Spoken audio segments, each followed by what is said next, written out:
joins us from the FTC, where they are the people watching out for consumer protection and privacy and intellectual property rights. And she has been at the FTC for a lot of her professional career, and she's also been a clerk at the U.S. Court of Appeals for the D.C. Circuit for a great friend and a great judge, David Sintel. Please join me in welcoming Maureen Ohlhausen. Great. Well, thank you, Ginny. I'm delighted to be here. This is actually my third time at CPAC, so it's very exciting. What a year, what a lot of energy that we're seeing this year. So I'm here to talk to you about something that may sound a little bit dry compared to what my co-panelists have been talking about, but it's no less important to the strength of the U.S., and that is intellectual property rights. So as conservatives, we are believers in the value of property rights, and intellectual property rights have the same kind of impact and importance in our economy and in our society as do protections of physical property rights. And what you may not recall is that intellectual property rights are actually mentioned and protected in the Constitution.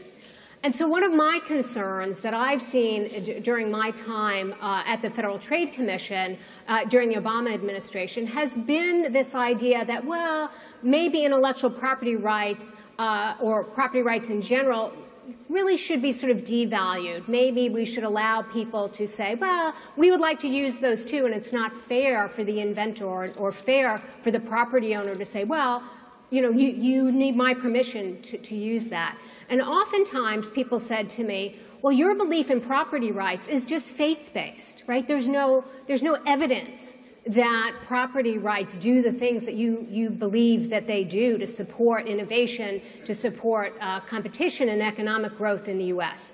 So I said, I bet there's some evidence out there. And I actually did a very comprehensive study and looked at all the evidence that I could find about the connection between intellectual property rights, the protection of them, and innovation as measured by investment in R&D. And I found there was ample evidence showing the important connection between protecting intellectual property rights and allowing innovation to flourish and competition to grow in the U.S. Now, you may say, well, okay, that's all well and good, but what does that really mean in the day-to-day work at the Federal Trade Commission? Well, one of my big concerns is that this push to devalue intellectual property rights in the U.S. has had an impact on our economy here in the U.S. The willingness of people to invest in new ventures and to come up with new ideas and to popularize them. And that's bad enough in the U.S. But the problem is this has encouraged regimes around the world who want to take American intellectual property without proper payment. And they feel empowered by what they've seen in the U.S., what we've been doing here, to say, well, boy, that intellectual property, it looks pretty good. We want to use it, but we don't want to pay for it. Or we only want to pay an amount that's good for our businesses around the world. And this is particularly a problem in regimes like China, where they do a lot of manufacturing, but they don't necessarily do a lot of inventing. So they want to use our property rights without the proper payment.